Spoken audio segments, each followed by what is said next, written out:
The observation deck of the harmonious dawn hummed with nervous energy. Velmara pressed her 4 delicate hands against the viewing screen, watching the blue and green planet rotate slowly below. Her compound eyes reflected the lights of millions of settlements across the night side of the world. This planet called Earth was beautiful, but every instrument reading made her scientific mind scream warnings. Class 5 Death World, Drex announced from behind her, his scaled tail twitching with agitation. The Soran security officer had been opposed to this mission from the start. The dominant species shows all markers of apex predation, forward-facing eyes for tracking prey, omnivorous dentition with pronounced canines, evidence of sophisticated pack-hunting strategies throughout their evolutionary history. Velmara turned away from the screen, her antennae drooping slightly. She was a xenobiologist from the Quillen Collective, a species that had evolved from herd animals on a gentle world. Every instinct in her body agreed with Drex's assessment. These humans were dangerous, but science demanded objectivity. They also show signs of advanced civilization, she countered softly. Look at their cities, their communication networks. They've developed spaceflight, nuclear technology, complex mathematics. They transmit music and art into space. Predators don't create art. Drex's nostril slits flared. Predators do whatever helps them hunt more efficiently. Perhaps their art is simply bait. The debate had raged for 3 cycles since they'd arrived in this system. The Galactic Council's protocols were clear. Any species showing Class 5 predator characteristics should be monitored from a distance until they developed faster-than-light travel on their own. No contact, no interference, too risky. But Velmara had studied hundreds of species across the galaxy. Something about these humans fascinated her. They kept other animals in their homes not as food but as companions. They built structures specifically to care for injured wildlife. Their entertainment broadcasts showed them risking their lives to save other species. It was unprecedented behavior for an apex predator. I'm requesting permission to deploy a reconnaissance pod, Velmara announced to the ship's captain during the next command briefing. Just to gather atmospheric samples and closer surface readings. I'll maintain high altitude. No direct contact. Captain Sorval, an elderly Quillen with silver-tipped antennae, considered the request carefully. Drex, what is your security assessment? The Soran officer's claws clicked against his datapad. Inadvisable. Their detection capabilities are sophisticated. If they spot the pod, we risk revealing ourselves to a predator species before we understand their intentions. I'll run the mission during their nighttime hours over a remote area. Velmara persisted. Low population density. Minimal detection risk. Captain, we need more data before we can make an informed recommendation to the Council. After a long silence, Sorval nodded. Approved. But any sign of detection, you abort immediately. Understood? Velmara's antenna lifted with excitement. Understood, Captain. 2 cycles later, Velmara strapped herself into the small reconnaissance pod. The craft was designed for quick atmospheric surveys, barely larger than the escape capsule. She ran through her pre-flight checks with practiced efficiency, though her hands trembled slightly. This was dangerous, she knew. But the pursuit of knowledge had always been worth the risk. The pod detached from the harmonious dawn with a gentle hiss. Velmara guided it toward the planet's surface, targeting a mountainous region on the eastern continent. The local designation was South Korea, a peninsula nation with lower population density in its interior regions. Perfect for her needs. The descent went smoothly at first. Velmara's instruments captured atmospheric composition, radiation levels, and biological samples from the upper atmosphere. The data was fascinating. Earth's biosphere was incredibly aggressive compared to most Council worlds. Everything here seemed designed to compete, to fight, to survive. Even the plants had thorns and poisons. Then the weather changed. Storm systems on Earth developed with frightening speed. One moment the skies were clear. The next moment, Velmara's pod was being battered by winds that exceeded her craft's specifications. Rain hammered against the hull. Lightning crackled close enough to interfere with her navigation systems. Harmonious dawn. I'm experiencing technical difficulties, Velmara transmitted, trying to keep her voice calm. Requesting extraction coordinates. Static answered her. The storm was blocking communications. Velmara fought the controls as the pod spiraled downward. Her training took over, running through emergency procedures. She diverted all power to the stabilizers, but it wasn't enough. The Death World's angry weather was simply too strong. The pod crashed through the canopy of a forest and slammed into the mountainside. Metal screamed. Velmara's safety harness cut into her thorax as she was thrown against the restraints. Then everything went dark. She woke to pain. Her lower left arm was broken, the chitin cracked and leaking hemolymph. Her navigation console was destroyed, sparking occasionally. The emergency beacon was transmitting, but she had no way to know if the ship could detect it through the storm. Velmara managed to open the pod's hatch. Cold air rushed in, along with the smell of wet earth and unknown vegetation. She dragged herself out onto the muddy ground, every movement sending waves of pain through her injured arm. The forest around her was dark and filled with strange sounds. Things rustled in the undergrowth. Something howled in the distance. Velmara's evolutionary instincts, millions of years of prey species survival, flooded her system with fear hormones. She was injured, alone on a death world, surrounded by unknown predators. She tried to crawl back toward the pod, thinking she could at least seal herself inside, but then she heard something that made her freeze completely. Footsteps. Heavy, deliberate, coming closer. Through the trees, a light appeared, bright and artificial, sweeping back and forth, searching. Then she saw it. The predator. It was tall, much taller than her. It walked on two legs with a confident stride that spoke of a creature with no natural predators of its own. It wore coverings against the weather, and it carried the light source in one hand. In the other hand, it held something that looked like a tool or possibly a weapon. Velmara's breath came in rapid, panicked gasps. This was a human, an actual human, and she was completely helpless before it. The human's light found her. The beam froze on her huddled form. Velmara couldn't move, couldn't think. She was caught in the open, injured, facing an apex predator from a Class 5 death world. The human made a sound, not a roar or a growl, but something softer. It spoke in its native language, words Velmara couldn't understand without her translator, which was still inside the damaged pod. Then the human did something that contradicted everything she knew about predators. It lowered itself down, making itself smaller, less threatening. It set aside its tool and dimmed its light slightly, and it moved toward her slowly, so slowly, with its hands visible and empty. "You're safe now," Tae-young whispered, though Velmara couldn't understand the words, but somehow, impossibly, she understood the tone. The predator was trying to calm its prey. Nothing in Velmara's scientific training had prepared her for this moment. Every evolutionary instinct screamed at her to flee, but she couldn't flee. She was broken and alone, and this human was approaching with something that looked disturbingly like concern in its forward-facing predator eyes. Tae-young had been searching for his lost goats when he saw the crash. The flash of light through the storm, the sound of impact. He'd grabbed his flashlight and toolkit, thinking perhaps a military drone had gone down. Instead, he'd found something impossible. An alien. A real alien. And it was hurt and terrified. He could see it in the way the creature trembled, the way its strange eyes darted around looking for escape routes. Tae-young had grown up on a farm. He knew the look of a frightened animal. This being, whatever it was, needed help. He moved slowly, carefully, speaking in a low, soothing voice. The same voice he used with injured animals, the same voice his grandmother had taught him to use with anything that was afraid. "It's okay," he said softly. "I won't hurt you. Let me help." He reached out very slowly, telegraphing every movement. The alien flinched but didn't flee. Couldn't flee, he realized, seeing the damaged limb. Tae-young gently, so gently, slipped his arms under the creature. It weighed less than he expected. He lifted it with the same care he'd use with a wounded bird, cradling it against his chest to share warmth. "You're safe now," he whispered again. "I've got you."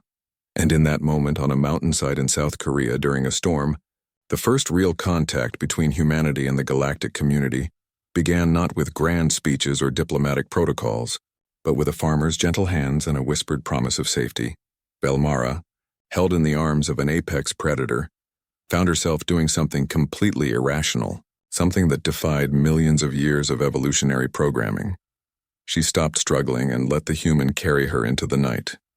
Tae-young's farmhouse was small and warm, a stark contrast to the cold storm outside. He had carried the alien carefully through the rain, shielding it with his jacket as best he could. Now he laid it gently on his living room couch, adding cushions for support. The alien creature watched his every movement with those large, multifaceted eyes. Tae-young could feel its fear radiating like heat. He'd felt this before with injured animals, this terror of being in the presence of something that could kill you easily. "Water," he said softly, holding up a glass so it could see. Or maybe not. "I don't know what you drink." He set the water aside and instead turned on a small space heater, pointing it toward the couch. The alien's trembling decreased slightly. That was good. Warmth was usually good. Tae-young pulled out his phone and stared at it. Who could he call? The police? The military? His mind raced through possibilities, but each one ended with the alien being taken away. Probably scared. Probably treated like a specimen instead of a person. Something in his gut told him that would be wrong. He noticed the alien kept looking toward the door, its antennae twitching. It wanted to go back. Back to its crashed ship, probably. "Your ship," Tae-young said, pointing toward the door, then making a crash gesture with his hands. "Broken. You're hurt." He pointed at its damaged arm gently, careful not to touch. The alien made a clicking sound, its mandibles moving in what might have been speech. Tae-young's phone rang, making them both jump. It was his sister, Jiwoo. "Appa, are you okay? The storm is really bad. I'm worried about you up there alone." Tae-young glanced at the alien on his couch. "Jiwoo, I need you to come here now. Don't tell anyone. Just come." "What? Why? What's wrong?" "Please, trust me. And bring your laptop." There was a pause. Jiwoo was studying linguistics at university, specializing in translation algorithms and communication systems. If anyone could help him figure out how to talk to this creature, it was her. "I'll be there in an hour," Jiwoo said, her voice concerned but determined. While he waited, Tae-young focused on the practical matters. The alien's arm was clearly broken. The chitin, or whatever its shell was made of, had a nasty crack. Purple fluid seeped from the wound slowly. He went to his bathroom and gathered supplies. Clean cloths, antiseptic, bandages. He had no idea if any of it would work on alien biology, but doing something felt better than doing nothing. When he returned, the alien had shifted position, trying to examine its own injury. Tae-young knelt down slowly, holding up the supplies so it could see them. "Help," he said simply, pointing at the injury. "Let me help." The alien went very still. For a long moment they stared at each other. Then slowly it extended its injured arm toward him. Tae-young worked as gently as he had ever worked in his life. He cleaned the wound carefully, applied antiseptic that he hoped wouldn't cause harm, and wrapped the arm in soft bandages. The alien made small clicking sounds but didn't pull away. "Good," Tae-young whispered. "You're doing good. Almost done." When he finished, the alien touched the bandage with one of its other hands. It looked up at him, and Tae-young could have sworn he saw something like wonder in those alien eyes. Jiwoo arrived soaked from the rain, her laptop bag clutched under her jacket. She burst through the door ready to demand explanations, then froze completely when she saw the alien on the couch. "Appa," she whispered. Is that real?" "Very real and hurt." "And scared." "I need your help." Jiwoo approached slowly, her mind clearly racing. This is first contact. This is the most important moment in human history. We need to call someone. The government, scientists. Later, Tae-young said firmly. First we help. That's always first. Jiwoo looked at her brother, then at the alien, then nodded. She was studying to be a translator because she believed communication could bridge any divide. Here was the ultimate test of that belief. She opened her laptop and pulled up her translation software, the advanced pattern recognition programs she'd been developing for her thesis. We need to get it talking.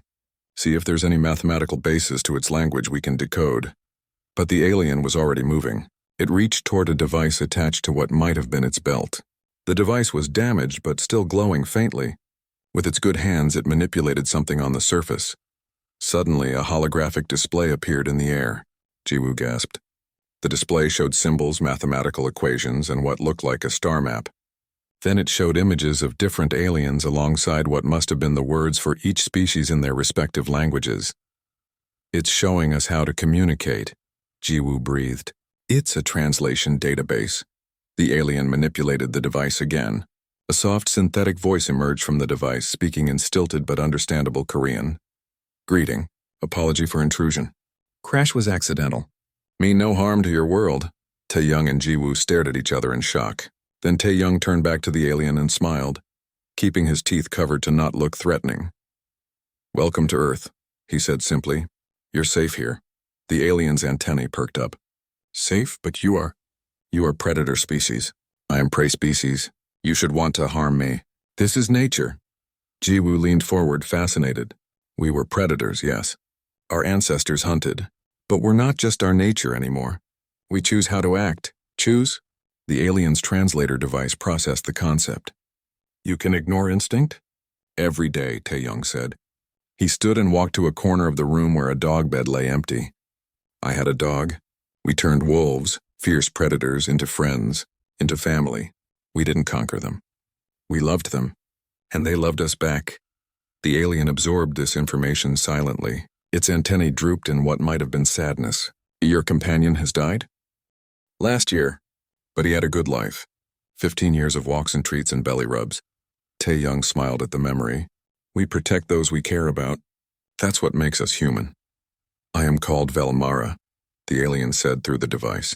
"I am scientist, xenobiologist. I study species across galaxy. I come to study your world, but storm crashed my pod. I'm Tae-young. This is my sister, Jiwoo, and you're hurt, so you'll stay here until you're healed. No arguments." Velmara's whole body seemed to sag with relief. "My ship, they will search for me. But storm blocks signals. They will think I am dead or captured." "Can you send them a message when the storm clears?" Jiwoo asked. "Let them know you're okay?" "Yes, device has emergency beacon. When weather calms, signal will reach orbit." Velmara paused.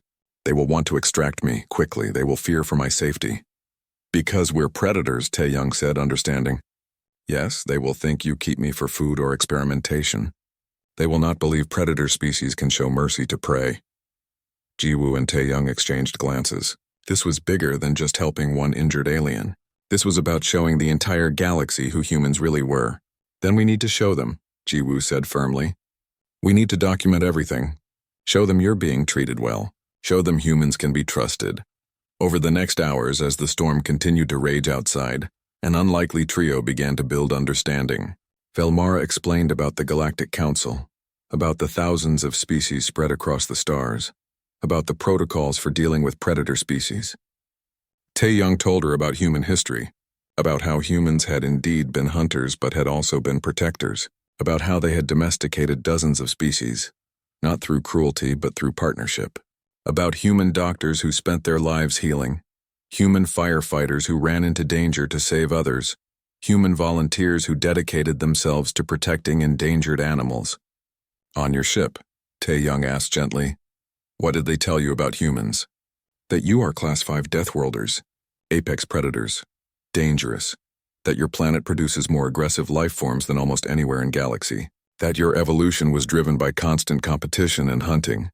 Velmara's antennae drooped. "I wanted to believe you could be more than that. That is why I came closer, why I took risk. And crashed," Tae-young said with a small smile. "And crashed," Velmara agreed. "But you found me, and instead of seeing prey, you saw someone who needed help." "Of course," Tae-young said simply. "What else would I do?" That simple question hung in the air. To Velmara, raised in a galaxy where predator and prey species kept careful distance from each other, where the strong dominated and the weak fled, the question seemed revolutionary. What else would I do? As if kindness was simply the default, as if helping the helpless was so natural it didn't even require thought. The storm began to clear as dawn approached. Hyunwoo, the village doctor and Tae-young's friend, arrived after receiving a cryptic text message. He took one look at Velmara and simply nodded, as if aliens on his friend's couch were completely normal. "Let me see that arm," he said professionally. He examined Tae-young's bandaging work, made some adjustments, and created a proper splint using materials he adapted for Velmara's unique anatomy. He worked with the same calm efficiency he used on all his patients, asking questions about her biology, taking notes, treating her like a person rather than a specimen. "You'll heal fine," Hyunwoo announced. "Keep the splint on for a few weeks. I'll check on you daily." Velmara's translator voice carried something that might have been tears. "You are all so kind. I do not understand. I was taught that predators do not show kindness to those they could dominate." Hyunwoo packed up his medical bag. "Then you were taught wrong. The strongest thing a person can do is choose to be gentle." As the morning sun broke through the clouds, Velmara activated her emergency beacon. The signal shot up through the clearing sky toward orbit, carrying a simple message. This is Velmara. I am alive and unharmed. I am with the humans. They are safe. I repeat, they are safe. Do not approach with hostility. The predators have shown me mercy. On the harmonious dawn, Drex received the message and felt his entire worldview begin to crack. Drex paced the bridge of the harmonious dawn like a caged predator himself, his tail lashing with agitation. Velmara's message had arrived 6 hours ago, and he still didn't believe it. Couldn't believe it. She's clearly under duress, he insisted to Captain Sorval. The predators are forcing her to send false signals. It's a classic hostage situation. Her vital signs are stable, the medical officer reported. No signs of stress hormones. Her beacon shows she's mobile and her injuries are being treated. Treated? Drex's claws scraped across his console. Or being kept alive for later. Captain, we need to extract her immediately. Every moment she spends with those creatures puts her at risk. Captain Sorval's antennae twitched uncertainly. The elderly Quillen had commanded peaceful scientific missions for decades. This was far outside his experience. What do you propose? A strike team. Fast insertion. We locate Velmara, secure her, and extract before the humans can organize a response. We have the element of surprise and superior technology. That could be interpreted as an act of war, the communications officer warned. Against a pre-contact species, Drex's nostril slits flared. They're not protected by council law yet, and we'd be rescuing our own. After long deliberation, Captain Sorval made his decision. Assemble your team, Drex, but this is a rescue operation only. No casualties if possible. We get Velmara and we leave. Understood? Understood, Captain. 3 hours later, 3 dropships descended through Earth's atmosphere like falling stars. Drex led a team of 12 security officers, all armed with non-lethal crowd control weapons. They had tracked Velmara's beacon to a small rural village nestled in the mountains. Population approximately 300. Minimal security forces. Simple extraction. The dropships landed in the village square just after dawn. Their engines sent dust and loose debris swirling in all directions. Drex emerged first, his security armor gleaming, his weapon raised in a ready position. Attention, humans, he roared, his translator device amplifying his voice to thunderous levels. We are here for the Quillen scientist. Surrender her immediately and you will not be harmed. Resist and face the consequences. Windows opened. People emerged from their homes drawn by the commotion. Drex saw their faces, their forward-facing eyes, their bipedal stance. Every instinct screamed at him that these were dangerous creatures. Apex predators, everyone. The villagers looked frightened but also confused. Many held up their hands in what appeared to be a peaceful gesture. But Drex didn't trust it. Predators were clever. This could be a trap. Where is she? He roared again. Where is the Quillen? Here, came Velmara's voice. She emerged from one of the buildings, supported by the tall human male who had initially found her. Tae-young, her beacon, identified him as. Dreckham, stand down. I'm not in danger. Step away from the predator, Drex commanded. That's an order. He's not, Velmara started, but Drex cut her off. Now, scientist. We're taking you home. The square was filling with villagers. Tae-young helped Velmara walk forward slowly. More humans emerged from buildings. Drex counted at least 50 now, maybe more. His team was outnumbered, but they had superior weapons. Still, this many predators in one place made his combat instincts scream warnings. Please, Velmara said desperately. Listen to me. They helped me. They healed me. Look at my arm. They said it properly. They gave me shelter and food and asked for nothing in return. Classic grooming behavior, Drex growled. They're manipulating you. Can't you see that? That's when Tae-young stepped forward, placing himself between Velmara and the armed aliens. Drex's weapon tracked the movement automatically, powered up and ready to fire. Stop, Tae-young said calmly, his hands visible and empty. She's telling the truth. We're not holding her prisoner. She's our guest. She can leave anytime she wants. Guest? Drex couldn't keep the disbelief from his voice. You expect me to believe an apex predator species takes in injured prey as guests? Yes, Tae-young said simply. That's exactly what we did. The tension in the square thickened. Drex's team spread out in a defensive formation. The humans didn't retreat, but they didn't advance either. They simply stood there, protecting their homes, protecting Velmara. Jiwoo emerged from the crowd, her laptop in hand. We have documentation. Photos, videos, medical records, everything showing how she was treated. Let me send it to you. It could be falsified, Drex said, but doubt crept into his voice. Young Mai, the village leader, stepped forward. She was an elderly woman, small and frail-looking, but she walked with authority. Young man, she addressed Drex as if he were a troublesome child. You're frightening people, and you're being very rude to our guest. The absurdity of it struck Drex like a physical blow. Here was a prey species, elderly and fragile, scolding him. A trained security officer, armed and armored, as if she had no fear at all, your guest. He repeated, yes. She fell from the sky and crashed in our mountains. My neighbor found her and brought her to safety. We called the doctor.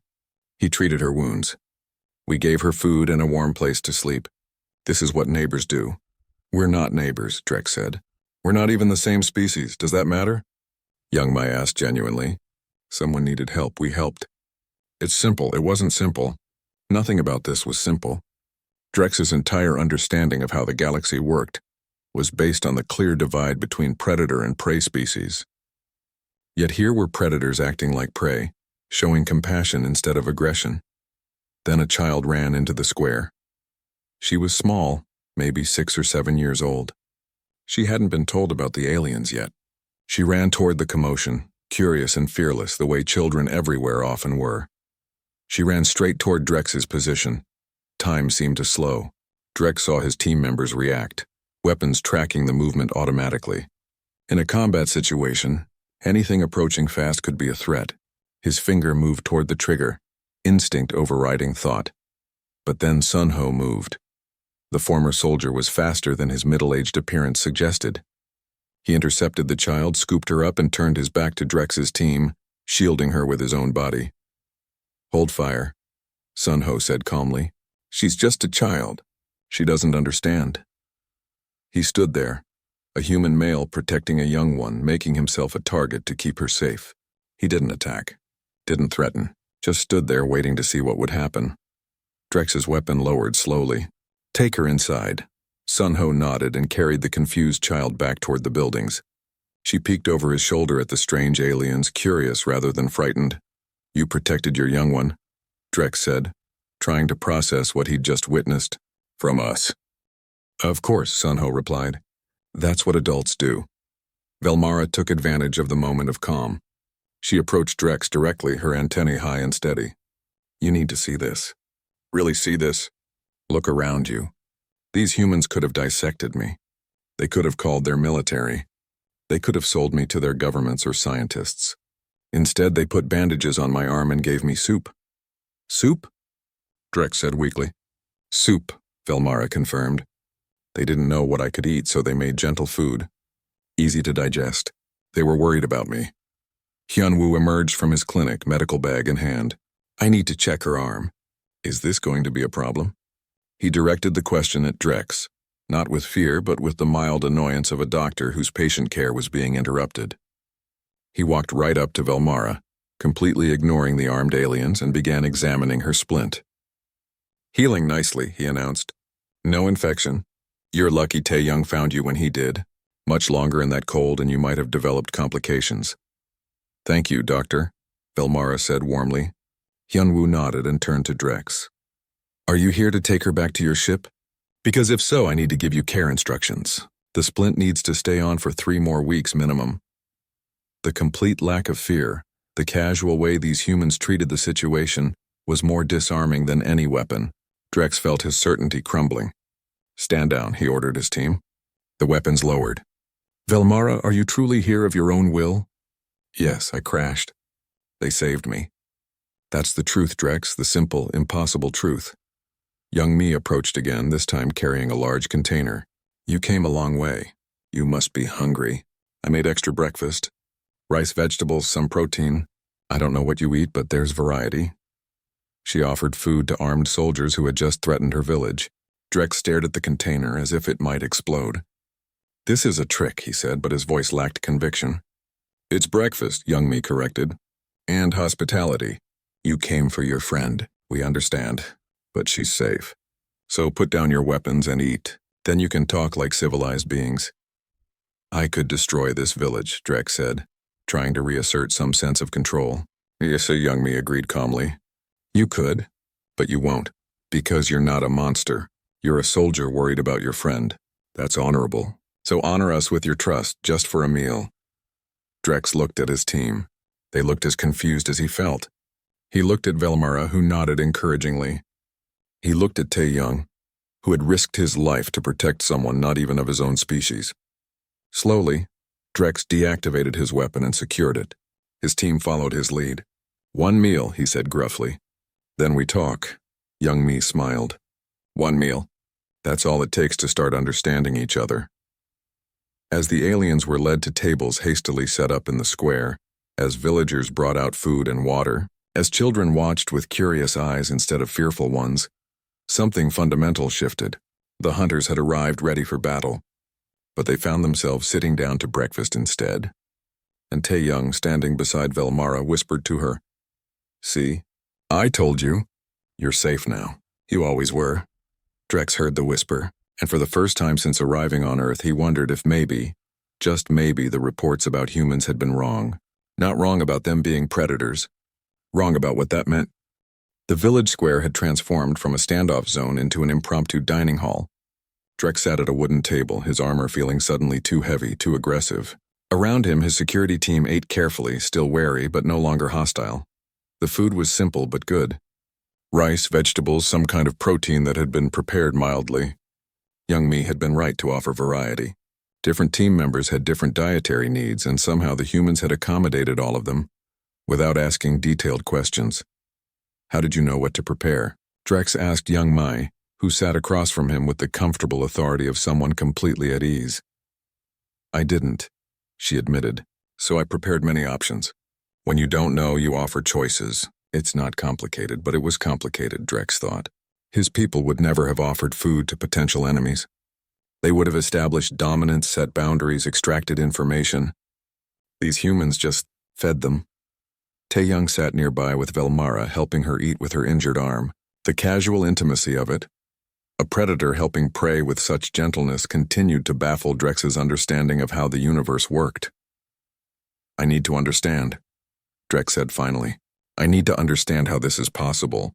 Your species, your apex predators, your evolution, your biology, everything about you screams danger, yet you act like prey species. Communal, protective, cooperative." Jiwoo looked up from her laptop where she'd been documenting everything. "Can I try to explain? I've been studying this for my research."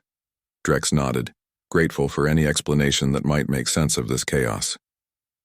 "Humans did evolve as hunters," Jiwoo began. "Our ancestors chased prey across the plains. We have the endurance for it, the intelligence, the tools. We were very good at hunting. But we were also very good at something else, working together." She pulled up images on her laptop. Ancient cave paintings showing humans hunting in coordinated groups.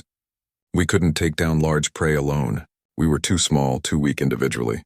So we formed packs. We learned to trust each other, to protect each other, to share. More images. Humans with dogs, humans with horses, humans with cats and birds, and dozens of other species. "Then something interesting happened in our evolution," Jiwoo continued. "We started extending that pack mentality beyond our own species. We befriended wolves. They became dogs, our partners in hunting and protection. We domesticated other animals not through cruelty but through mutual benefit." "Exploitation," Drex countered. "You used them for your purposes." "Some humans did," Jiwoo admitted. "Some humans still do. We're not perfect, but many humans formed genuine bonds with other species. We grieved when they died. We celebrated when they thrived. We risked our lives to save them." She showed videos. Humans rescuing dogs from floods. Humans protecting endangered species. Humans running into burning buildings to save cats. Humans swimming into dangerous waters to help trapped whales. "This makes no sense," Drex said. "From an evolutionary standpoint, you gain nothing from saving other species. It's a waste of resources, is it?" Tae-Young joined the conversation. "I saved Velmara. She's taught me about the galaxy, about other worlds and species. I've learned more in 3 days than I could have learned in years. How is that a waste?" "You couldn't have known she would teach you anything," Drex pointed out. "No," Tae-Young agreed. "I saved her because she needed help. The learning was a bonus. But even without it, I would do the same thing again." Minseo arrived then, summoned by Jiwoo earlier. She was a professor of evolutionary biology from Seoul University, and she'd driven through the night to reach the village. When she saw the aliens, she didn't panic. She pulled out a notebook and started taking notes like this was a particularly interesting lecture. Professor Minseo, Jiwoo introduced her. She specializes in human evolution and social behavior. Fascinating, Minseo said, examining Drex with academic interest. A sauron, correct? Reptilian-based species evolved from solitary ambush predators. Am I right? Drex's tail twitched. Yes, how did you know? Your posture, your armor design, your team formation, all consistent with species that evolved hunting alone or in very small groups. You're not comfortable in large social settings, are you? No, Drex admitted. Large groups mean competition for resources. Potential conflict. Exactly, Minseo said, pulling out her laptop. Now compare that to humans. We evolved in social groups. Large ones. 20 to 50 individuals typically, sometimes more. We survived not by being the strongest or the fastest, but by working together. She showed more data. Brain scans showing human empathy centers. Hormonal studies showing bonding chemicals released when humans helped others, even non-humans. Our brains literally reward us for cooperation, Minseo explained. When we help someone, even a stranger, even a different species, our bodies release chemicals that make us feel good. We're biologically programmed to care for others. But you're still predators, Drex insisted. You still hunt. You still kill. Yes, Minseo said simply. We do, we eat meat. Many of us do anyway. But killing for food and killing for pleasure are different things. Most humans can't stand to see things suffer unnecessarily. It disturbs us deeply. She pulled up another image. A human child crying over a dead bird. This child didn't know this bird. The bird wasn't a pet. It was just a wild bird that died. But the child cried anyway. That's empathy. That's the core of what makes us human. Drex thought about his own childhood. Finding dead creatures hadn't upset him. It was simply nature. Food chain. Survival. But looking at that human child's face, he could see genuine grief. I still don't understand, he said quietly. If this is true, if humans are naturally cooperative and empathetic, why is your history so violent? We've studied your records, wars, genocides, cruelty on massive scales. The square went quiet. This was the question that had haunted human philosophers for millennia. Tae-young spoke first. Because we're complicated. We have the capacity for great kindness and great cruelty. We can choose either one. Every day, every moment we choose. The strong protect the weak, Hyunwoo added. That's the ideal. But sometimes the strong abuse the weak instead. That's when other humans have to step in, to protect the protectors, to stop the abusers. Our history is full of darkness, Jiwoo said. We don't deny that. But it's also full of light. For every human who started a war, there were humans who tried to stop it. For every act of cruelty, there were acts of kindness. Often more kindness, but kindness is quieter. It doesn't make the history books as often. Minseo nodded. Human morality is a constant struggle between our old predator instincts and our newer social evolution. Sometimes the old instincts win, but increasingly, the social evolution wins. We're getting better. Slowly, but we're getting better. Drex stood and walked to the edge of the square. He looked at the village around him. Small houses, gardens. Children playing in the distance, already losing their fear of the strange aliens. An old man feeding birds. A woman watering plants. This was a predator species village. But it looked so peaceful. Show me more, he said finally. Show me these rescues you spoke of. Show me humans helping other species. For the next hours, the humans showed their alien guests video after video. Wildlife rehabilitation centers where humans nursed injured animals back to health. Sanctuaries for abused animals. Volunteer organizations that existed solely to help creatures that could offer nothing in return. They showed footage of human firefighters rescuing a cat from a storm drain, risking injury for an animal that wasn't even theirs. A man stopping traffic to help a turtle cross a road. A woman swimming into dangerous currents to save a drowning dog. A child giving his sandwich to a hungry stray. These are just normal humans? Drex asked. Not trained specialists? Just normal humans, Tae-young confirmed. This is what we do. This is who we are. Drex watched as Tae-young stood and walked to a corner of the square where a bird was struggling with something caught around its leg. Tae-young approached slowly, speaking softly the same way he'd approached Velmara. He caught the bird gently, untangled the string, checked its leg for injury, and released it. The whole thing took maybe 2 minutes. Tae-young didn't announce it. Didn't seek recognition. He just did it and sat back down. You did that without thinking, Drex observed. Something was suffering, Tae-young said with a shrug. I could help. So I did. That simple logic again. Something needs help. Help it. As natural as breathing. Drex looked at Velmara. You've been studying this. Your analysis? Velmara's antennae lifted. They are everything we feared and nothing we expected. They are apex predators who evolved empathy. They are hunters who chose to become guardians. They are dangerous because they have the capacity for violence. But they are safe because they have the choice to be gentle. The Galactic Council will never believe this, Drex said. Then we'll have to show them, Velmara replied. Not just tell them. Show them, bring observers. Let them see what I've seen. Let them experience human hospitality firsthand. It could go wrong, Drex warned. If humans were to show aggression to Council observers. We won't, Young Mi said firmly. Because that's not who we are. Bring your observers. Bring your scientists. Bring anyone who wants to understand. We'll show them the same hospitality we showed Velmara. The same hospitality we showed you. Drex looked at his team. They looked back at him with expressions that mirrored his own confusion and dawning understanding. They had come as warriors. They were leaving as guests. I'll send a report to the ship, Drex said. I'll tell them what I've seen. But Drex, the security officer, would have called it a trick. Drex, who has shared a meal with you, who has watched you help a bird without thought of reward, who has seen your children play fearlessly. I don't know what to call it. Call it hope, Jiwoo suggested. Hope that different species can understand each other. Hope that predator and prey can be friends. Hope that the galaxy can be more than just fear and dominance. Drex's claws drummed on the table as he thought. Finally, he nodded. Hope.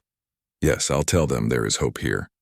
As the day wore on and the aliens prepared to return to their ship, taking Velmara with them for proper medical care with the promise to return her when she was healed, Drex approached Tae-young one last time. You whispered to her, Drex said. When you first found her, you said something. What was it? Tae-young smiled. I told her she was safe now. She couldn't understand you then. No, but I think she understood anyway. Fear sounds the same in every language. So does kindness. Drex extended his hand in the human gesture of respect.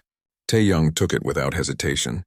When I first saw you, Drex admitted, I saw a predator. Now I see a person. Thank you for that gift. Thank you for listening, Tae-young replied. That's all we ask. Just listen. Just see us as we are.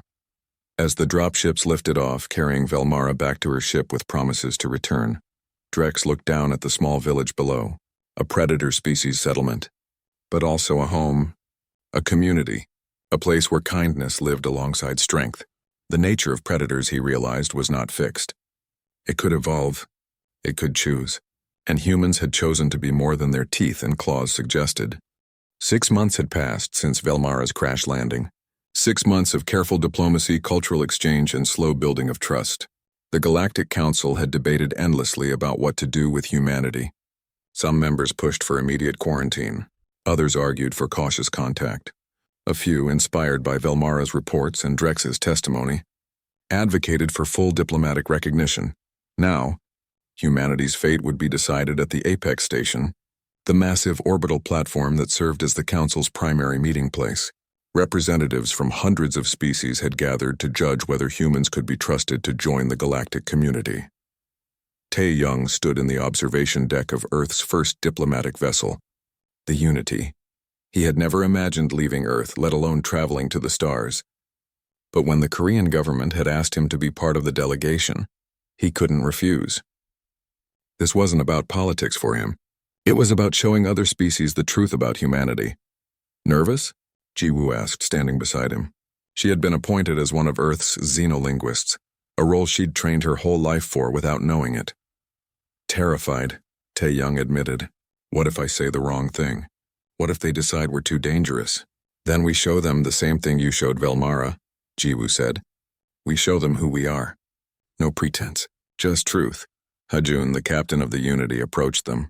He was a former Navy officer, chosen for his experience and calm demeanor. We're approaching the station. Prepare for docking. The Apex Station was magnificent. It hung in space like a jewel, massive enough to house millions. Ships from countless worlds docked at its many ports. Tae-young saw vessels that looked like living creatures, others that seemed to be made of pure light, still others that defied his understanding of physics. The human delegation was escorted to a waiting area by Quillen guides who kept their distance, still nervous despite months of peaceful contact. Tae-young noticed how they flinched slightly when he moved too quickly. Old instincts died hard. Ari, Earth's appointed chief of interstellar relations, went over their strategy one last time. Remember, we're not here to impress them. We're here to be honest. The council needs to see real humans, not politicians or performers.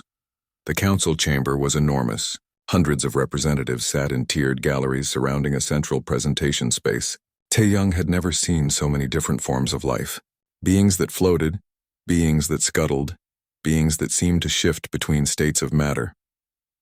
At the head of the chamber sat the High Arbitrator, an ancient being from a species so old they had forgotten their homeworld's name. They spoke in a voice that seemed to come from everywhere at once. We convened to judge the humans of Earth, a Class 5 Deathworlder species seeking recognition and contact. Testimonies will be heard. The first testimonies were harsh. Species after species presented evidence of humanity's violent history. Wars, weapons, environmental destruction. Every dark moment of human civilization was displayed for the council to see. They are too dangerous, one representative declared. Their history shows patterns of aggression and dominance. How long before they turn that aggression toward us? They consume other life forms, another added. They are predators at their core. This cannot be changed. Tae-young watched the presentations with a heavy heart. Everything they said was true. Humans had done terrible things. How could he argue against documented history? Then Velmara took the floor. I have studied humans for 6 months, she said, her voice steady. I have lived among them. I have been cared for by them.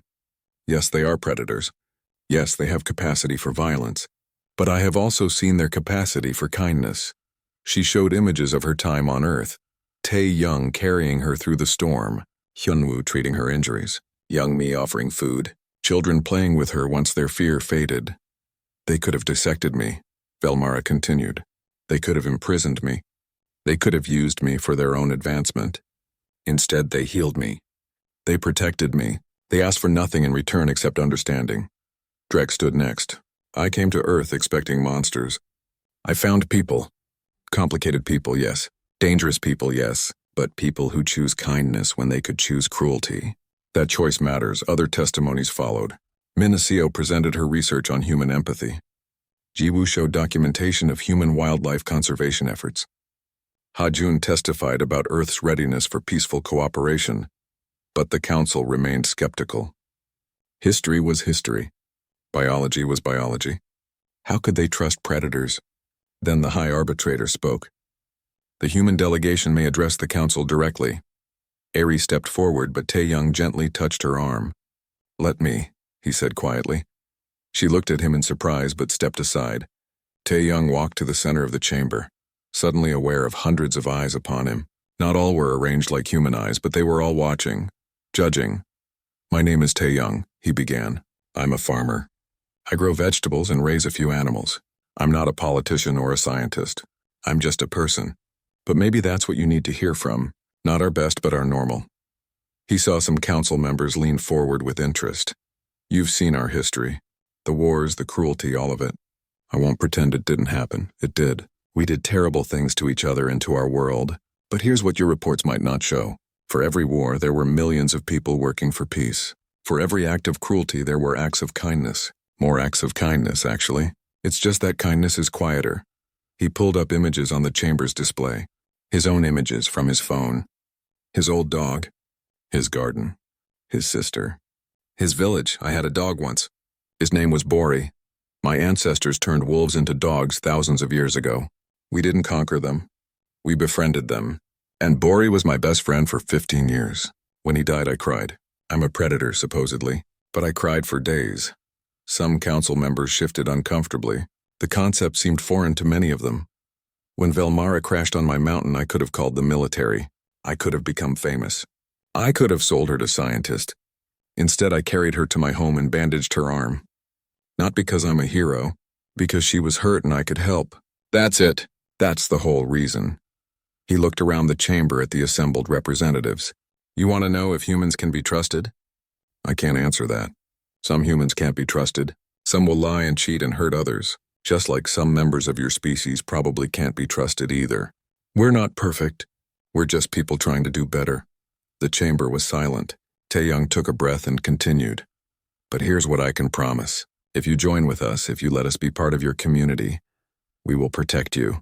Not because we want something from you, not because it benefits us, but because that's what strong people do. They protect those who need protection. We learned that a long time ago. We're still learning it every day.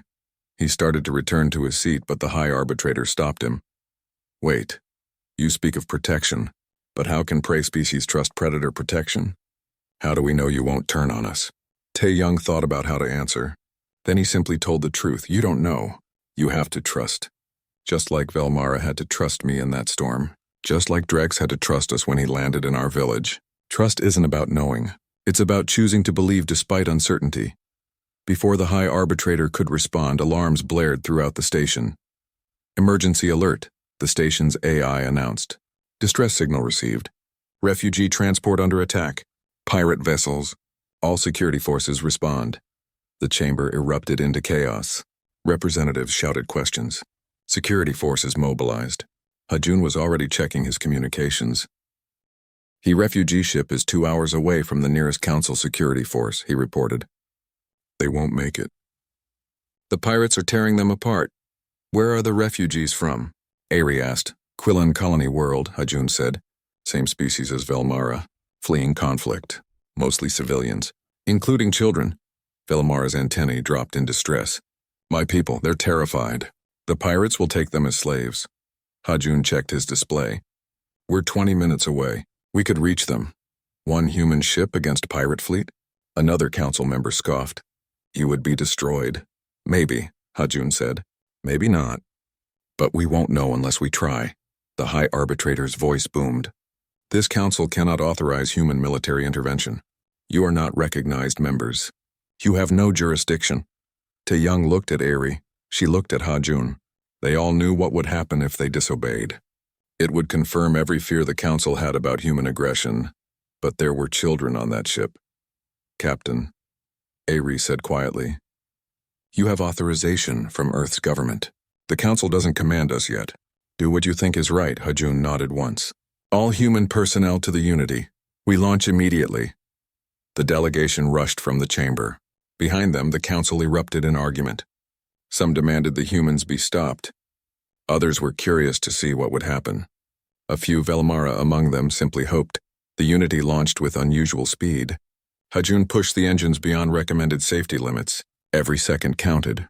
Approaching the refugee ship, the navigation officer reported. Pirates have them surrounded. 3 vessels, heavily armed. Through the viewing screen, Tae-young saw the pirate ships. They looked predatory themselves, all sharp angles and weapon ports. The refugee transport was a civilian vessel, already damaged, leaking atmosphere. Open a channel to the pirates, Hajun commanded. The pirate captain appeared on screen. They were a species Tae-young didn't recognize, but the expression of cruel amusement was universal.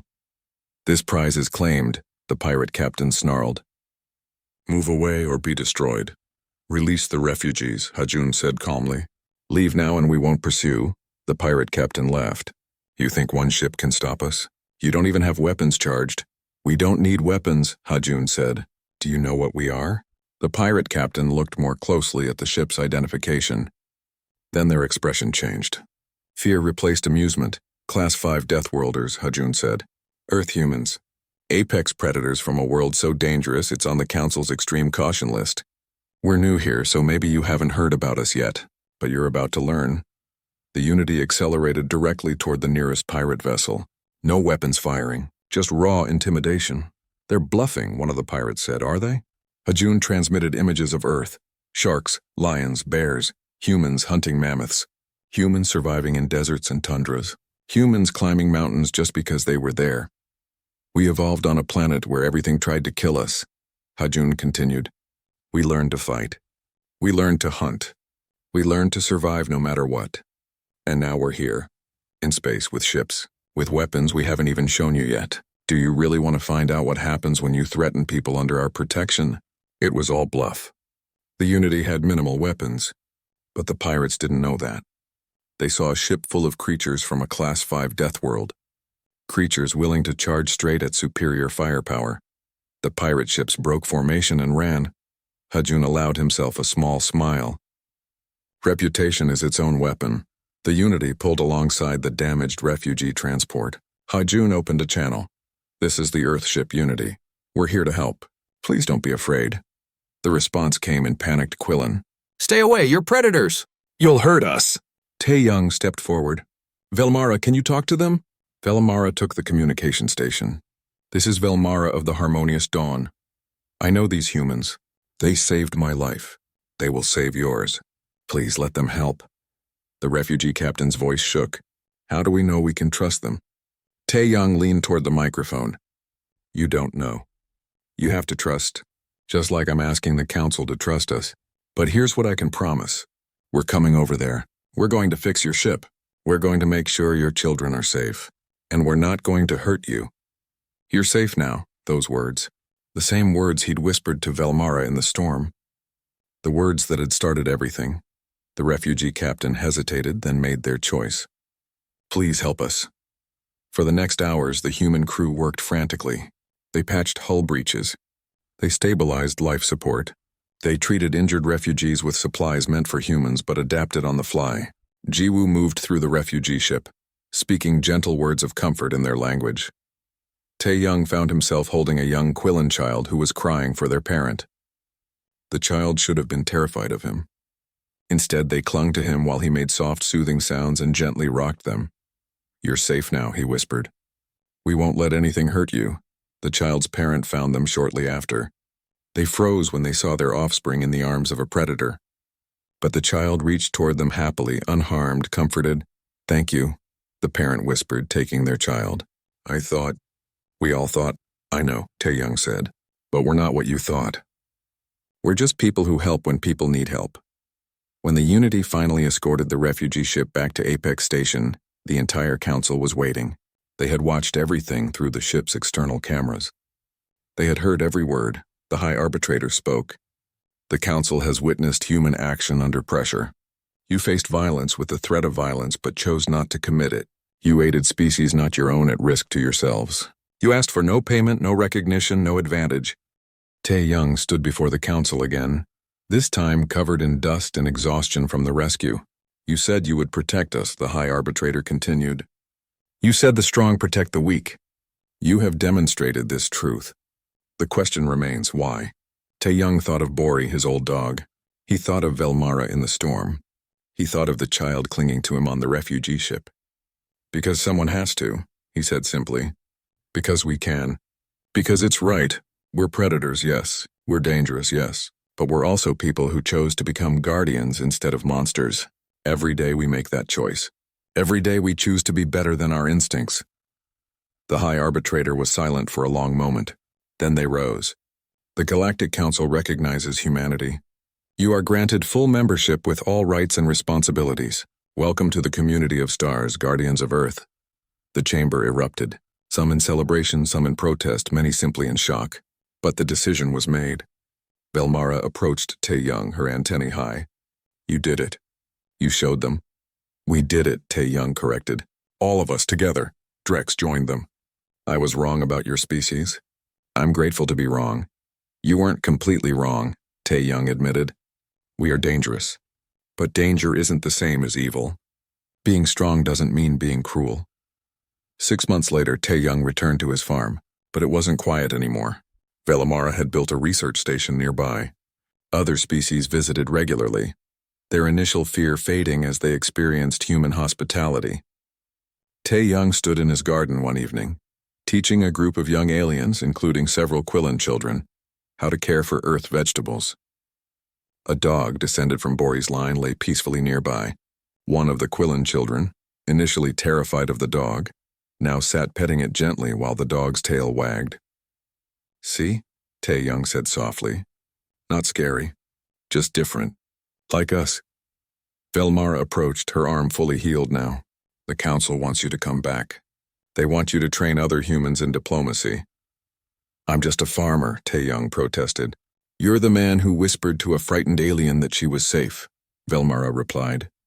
You're the man who taught a galaxy that predators can choose to protect instead of destroy. That's more important than any politician or general. Tae-young looked at his garden, at the children learning and playing together, at the dog sleeping peacefully among aliens who should have feared it. Tell them I'll think about it, he said. But right now I have vegetables to tend and children to teach. This is important too, maybe more important, because this is where it all starts. In small moments, in gentle actions, in choosing every day to be kind instead of cruel. The sun set over the farm. In the distance, a ship from another world descended toward the research station. More visitors, more chances to build understanding. Tae-young smiled. The galaxy was vast and full of challenges, but humanity would face them the same way they always had, with strength when needed, with gentleness when possible, with the understanding that the greatest power wasn't the ability to destroy, but the wisdom to protect. The predator's roar had cleared the path. The predator's whisper had built the home. And in that whisper, in those 3 simple words repeated across countless worlds to countless frightened beings, humanity found its true purpose. You're safe now.